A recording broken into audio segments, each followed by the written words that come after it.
with eyes to Jesus.blogspot.com, and I just thought I'd talk with you for a few minutes while I clean. So welcome to December 4th, Anti-Vlogmas. And today is just a typical Tuesday for me. Homeschool has been going very well. So the kids are finishing up their current assignments and then going into free time until lunch. Meanwhile, I'm just getting some of my cleaning done. So right now I am in our big bathroom. I call this bathroom the jacuzzi bathroom because this bathroom has the big jacuzzi tub in it. And then after I'm done in this bathroom, I need to go into the smaller bathroom. And the smaller bathroom I call the tube shower bathroom because it has a glass round tubey type of shower, which is really cool. But yeah, I'd say today in homeschool, I personally most enjoyed Bible study and science. So that was a lot of fun. And the dog is feeling better today. She, as if you watched yesterday's Anti-Vlogmas vlog, then you know that she had a tummy ache yesterday and didn't feel too good. Today she's back to normal, so she got a bath today, which I was supposed to give her yesterday, but I couldn't because she was sick. So today my daughter gave her a bath while I'm working on these chores here. So my dog actually just came out of the bath a little bit ago, so now she is drying. And yeah, just a typical Tuesday. So yeah, I just finished cleaning. I did some cleaning in both of the bathrooms and scrubbed down the kitchen. And it is about 1:45, so I'm just going to film this really quick and then I'm going to make lunch. And today I'm going to do a nice big pot of some homemade tomato soup and then see what fruits and veggies I have that would be good for a side for that. And that's going to be our lunch. It's going to be a nice cozy lunch because it is freezing outside. We have snow coming and I feel cheated out of autumn. I don't really like autumn, but we kind of went just about straight into winter, which I have never seen here where I live before, so that's interesting. But let's leave you with some scriptures, some things to ponder, some additional scriptures and reasons why Christians should not be partaking in Christmas. We have John, you know what? I don't know which chapter that is. It might be 4, but it's verses 23 through 24, and it says, "But the hour cometh, and now is, when the true worshippers shall worship the Father in spirit and in truth. God is a spirit, and they that worship him must worship him in spirit and in truth."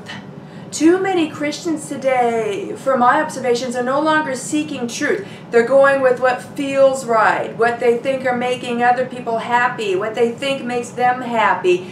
But they're not going with truth. They compromise the Word of God. They make special exceptions for themselves. All right, here's John chapter 14, verses 16 and 17 says, and this is Jesus speaking, he says, "And I will pray the Father, and he shall give you another Comforter," capital C is referring to the Holy Spirit, "that he may abide with you forever. Even the Spirit of truth, whom the world cannot receive, because it seeth him not, neither knoweth him. But ye know him, for he dwelleth with you and shall be in you." And when a person becomes a saved, born-again Christian now, they receive the Holy Spirit within them. And a lot of us Christians, we have already heard of and are familiar with the Holy Spirit being referred to as a comforter. But how many of us are known that he's also, the Holy Spirit's also referred to as a Spirit of truth? When you are truly a saved, born-again Christian, God's Holy Spirit literally indwells you and helps lead you in all truth. It's an extra mechanism in addition to our conscience, is God himself within us. And God within us is the Spirit of truth. Well, we have free will, and we can always choose to disregard that Spirit of truth. We should probably follow it. All right, John 15, verse 26 says, "But when the Comforter is come, whom I will send unto you from the Father, even the Spirit of truth, which proceedeth from the Father, he shall testify of me." And then Ephesians chapter 5, verse 9 says, "For the fruit of the Spirit is all goodness and righteousness and truth. By their fruits ye shall know them. A Christian partaking in pagan festivities is producing fruits of the world and not fruits of Christ, and certainly not fruits of the Spirit of truth, which should be indwelling them if they are truly a saved, born-again Christian. We should be driven to do what's right. We should be driven to get knowledge of God's will for us. All right, and let's look at the first epistle of John, chapter 4, verses 5 through 6, which says, "They, the unsaved, are of the world. Therefore speak they of the world, and the world heareth them. We, saved Christians, are of God. He that knoweth God heareth us. He that is not of God heareth not us. Hereby know we the spirit of truth and the spirit of error." The spirit of the world and all these pagan religious customs is a spirit of error. The spirit of truth is, "Come out of her, my people, and be ye separate, saith the Lord." All right, let's look at first epistle of John, chapter 5, verses 5 through 6, which says, "Who is he that overcometh the world, but he that believeth that Jesus is the Son of God? This is he that came by water and blood, even Jesus Christ. Not by water only, but by water and blood. And it is the Spirit that beareth witness, because the Spirit is truth." So how do we find out the truth to make sure we're following it? Let's take a look at Proverbs chapter 18, verse 15. "The heart of the prudent getteth knowledge, and the ear of the wise seeketh knowledge." How do we get this knowledge? It is from reading the Word of God. We're supposed to prove ourselves and study the Word of God, and we're supposed to be rightly dividing it, putting precept upon precept. Let's take a look at Romans chapter 10, verses 2 through 3. "For I bear them record that they have a zeal of God, but not according to knowledge. For they, being ignorant of God's righteousness, and going about to establish their own righteousness, have not submitted themselves unto the righteousness of God." Christian, do you have a zeal for God? But is your zeal for God not according to knowledge? Are you going about establishing your own righteousness instead of the righteousness of God? The Bible is clear. We are not supposed to partake in Christmas. Yet Christians are doing it all the time. And that is a sin. Okay, let's take a look at Hosea chapter 4, verse 6a. It says, "My people are destroyed for lack of knowledge. Because thou hast rejected knowledge, I also will reject thee." Your time is limited. We are supposed to be driven to seek this knowledge from God. With the Holy Spirit in you, you should have that drive to know more about God, to know more God.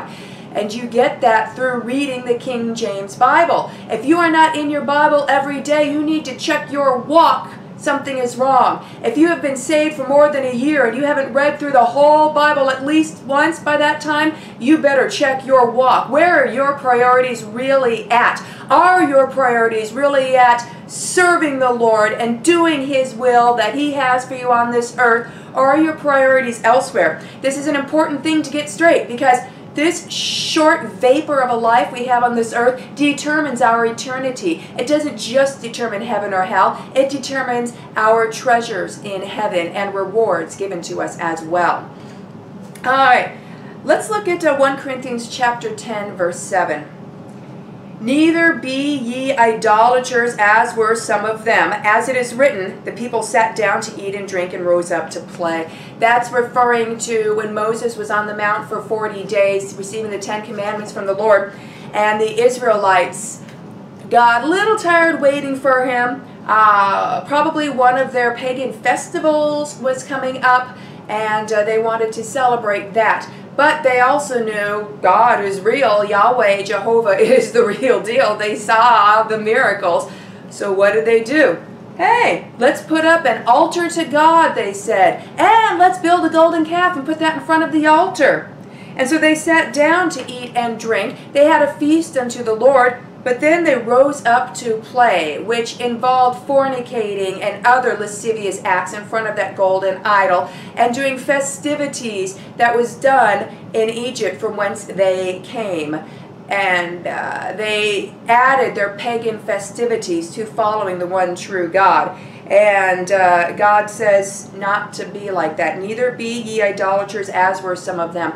And idolatry doesn't just involve a golden calf or a statue of Mary or a figurine. It also involves a Christmas tree, and it also involves idols in your heart. Instead of seeking after truth and knowledge, are you seeking after pleasure, making others happy, giving in to others, not hurting people's feelings? Is that really your idol? All right, and then last scripture for today, let's take a look at Numbers chapter 25, verses 1 through 3, which says, And Israel abode in Shittim, and the people began to commit whoredom with the daughters of Moab. And they called the people unto the sacrifices of their gods, lowercase g, and the people did eat and bow down to their gods. And Israel joined himself unto Baal Peor, and the anger of the Lord was kindled against Israel. They didn't necessarily stop worshiping God. They just added Baal Peor and other false gods in with it. They started partaking of the festivities of the world and the unsaved people around them and adding it to their walk. And God says that that is a no-no. Why was King David... The Bible says King David's heart was perfect with the Lord. But King David committed adultery and murder. How is his heart perfect with the Lord? Well, he repented of those sins and he paid dearly for those sins. Yet God still considered David's heart perfect with him. Why? As we read along in the scriptures, we find out it's because David's heart, David's mind, David willingly never strayed and worshipped the gods of the land. He never partook of the pagan festivities of the land. While he did do some sin, and we all do sin, hopefully not adultery and murder, we need to keep our heart perfect with God. And to have a perfect heart with God means forsaking the world, forsaking these pagan religious practices. Now, does this mean forsaking all things that have anything to do with paganism? No, because most of this world is unsaved, and therefore quite a bit of its inventions and things that we use today are from the pagans. That's not what that means. What it means is making a distinction. If it is a religious day and it is a pagan religious day, don't partake. And even worse yet, if it's a religious day that's a pagan religious day, but that's been given a Christian veneer, such as Christmas and Easter, definitely don't partake. 1 Corinthians chapter 10 talks about how it doesn't matter if we as Christians eat food sacrificed to idols or not, because even though there are devils behind all idols, all false gods, and pagan holidays such as Christmas and Easter, those devils cannot get a grip on us if we eat the food sacrificed to them, because we have the Spirit of Christ in us, and the earth is the Lord's and the fullness thereof. However, if the person who is giving you the meat tells you this was sacrificed to an idol, or if you are around other people who are not saved or who are new in the faith, and you eat of that meat sacrificed to the idol, your conscience is clean, because you know that that means nothing and that you have the Spirit of God. But you have to take into account the consciences of those others around you, the one who gave you the meat, and the others around you watching you. You are a professing Christian. The world is watching you to see what do Christians do. Christians are supposed to be separate from this world. Therefore, 1 Corinthians chapter 10 says, don't partake of the meat sacrificed to the idol, not for your conscience sake, but for the sake of the conscience of those around you, so that you do not cause them to stumble. When Christians partake in Christmas, it's not for our conscience so much as it's for the conscience of those around us. It is a witness to the world. We are being a light to the world when we say, no, we are not going to partake of those pagan festivities. Have a blessed day.